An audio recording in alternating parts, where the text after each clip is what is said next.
At which point of the curve, given implicitly by 16x squared plus 9y squared equals 400, is the abscissa decreasing at the same rate as the ordinate is increasing?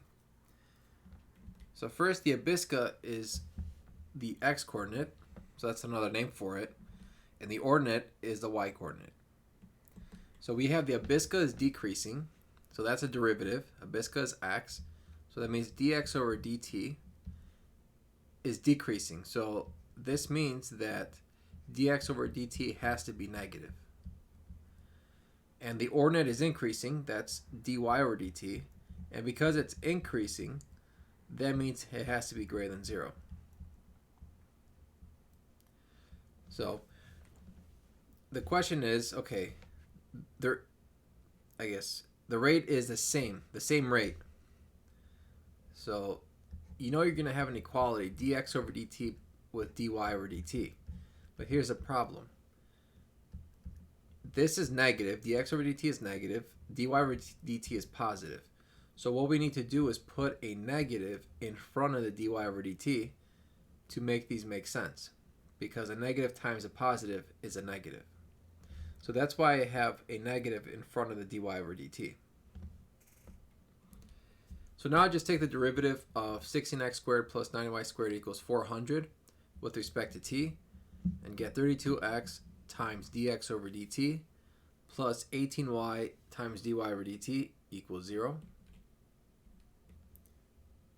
Okay, so then I'm just going to bring over the dx over dt equals negative dy over dt. So we're going to need that.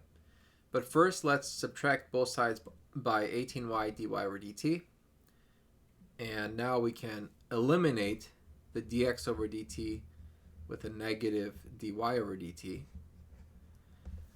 Because if I rewrite this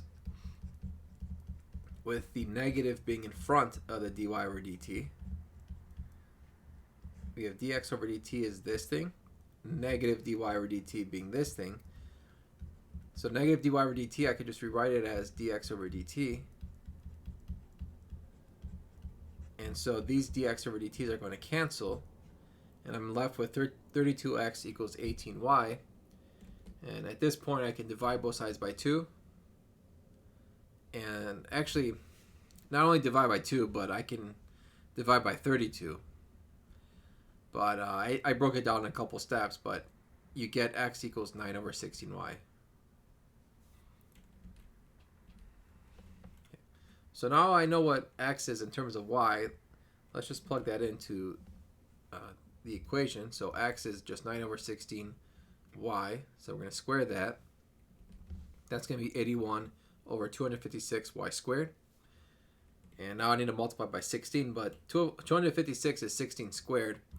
So that's just going to be 1 and 16.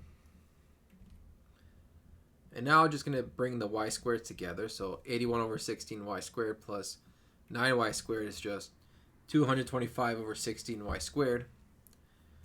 And that's going to equal 400. So multiply both sides by 16 over 225 to get 256 over 9. Taking the square root, we get two answers, plus or minus 16 over 3. So we found y is plus or minus 16 over 3, and previously found that x is 9 over 16y. So what you do is you plug in two values. Plug in the negative value, and then plug in the positive value.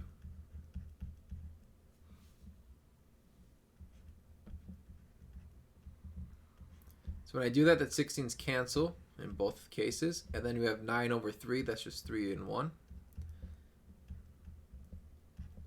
So it's 3 times negative 1, that's going to be negative 3. And then 3 over 1 is just 3. So we get two answers for x, negative 3 and 3. And so negative 3 was when I plugged in negative 16 over 3. And positive 3 is when I plugged in y equals 16 over 3. And so these two are our final answer.